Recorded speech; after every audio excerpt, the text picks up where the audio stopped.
Eddie, first of all, I've got to ask, yesterday, the press conference, the cue cards, who's the Love Actually fan at Matchroom? It was actually a gentleman called Ollie on Instagram, sent me a DM and said, I've got a great idea. Why don't you replicate the Love Actually scene with the cue cards and the Silent Night music? And I was like, I love it. So we had a couple of hours to get everything printed, but we smashed it. And it was really nice to officially win a press conference, because it's been a while against Mr. Eubank.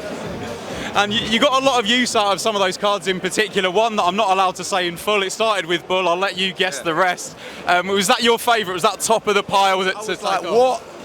What words would I need to hold up during a Chris Eubank presser? That was B-S-H-I-T. Lies. Plum was another one. Rascal Clobber, which I didn't use. I thought that was a good one. Fake news and something else. But yeah, it was. It couldn't have gone much better. And do you think come the night, are you just relieved to get these two boys in a ring again? Because the action last time was incredible. Obviously, we love seeing it all kick off between the two of them, but you know that this is going to be an incredible fight on the night. Will you just be relieved, get them both in there safely, up to 12 rounds of incredible boxing again? Yeah, I mean, whenever you've got a mega fight and you've got, close to 70,000 in this kind of event, you always keep your fingers crossed that both fighters make it through camp with no injuries, and these guys are in great shape. I mean, both guys weighed in today, they look really good. Eubank was a pound under the limit, looking good. Conor Benn looked sensational on the scales. It's going to be a great fight. You know, last time we saw one of the best fights in British boxing history. I think we'll get a similar kind of outcome on Saturday. I've asked this of a few people and I've been getting different answers, but I wondered for you, because I sort of view this rematch as this time it is less about the dads, because I feel like Conor and Chris Jr. really proved themselves, made their own name in that first fight. Do you think this is now them sort of stepping out and this fight is ultimately just about Jr. and Conor? Yeah, I think so. I mean, they're still fighting for their family name. I mean, don't forget, in the Benn respect, this is the fourth fight between the families. They've not won one yet. I mean, they should have won the draw, but other than that, it's been two wins to the Eubank. So this is really, for the Benns, a really important fight. Both men are tremendously proud guys, and they're very tough guys as well. We saw that in the first fight. Conor spoke at the press conference yesterday about wanting to go back down to the welterweight division. A lot of interesting fights in that division. The belts are quite fractured, plus there's the factor of Manny Pacquiao there as well. As a promoter, you must be rubbing your hands together at the thought of Conor getting back at 147. Yeah, I mean, obviously the focus is on Saturday, but it's going to be a tough trip back down to 147. You know, up at 160, which is not his natural weight, he's been eating his way up there over the last year. So after this, he'll have to bring himself back down, which isn't easy. So, you know, whether it's 147 or 154, Conor assures me it's 147. You've got some massive fights, like you said, you know, Ryan Garcia, Barrios, Lewis Crocker's there as well. Probably Teofimo Lopez going to be moving up to the weight as well. Shakur Stevenson maybe. Some huge names. And probably the name beyond Benn and Eubank that you personally will have heard the most over the last couple of days is Jake Paul. I have to ask about it. I know you've answered it a lot already. Where are we at with that? Is it as much of a done deal as people are saying online? Some people have reported. Is it a little bit further off than that? Yeah, it's a bit further off than that. There are some hurdles to overcome, and namely whether Jake Paul actually really wants this fight. I think he's mad to take the fight.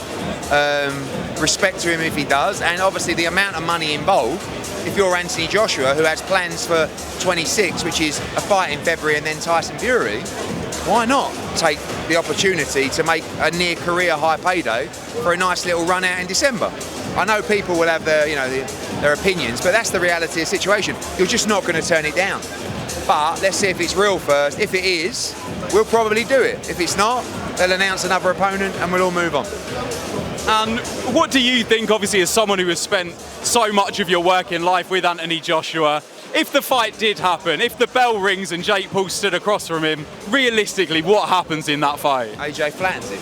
But listen, I mean, Jake has become a decent cruiserweight, right? I mean, I don't think he's a world-class cruiserweight. He is ranked in some governing bodies, but it's a massive step up. I mean, the only thing I would say is we were going to take an 8-round fight in December on an undercard, probably against a guy that's, I don't know, top 120 in the heavyweight rankings that you've never heard of.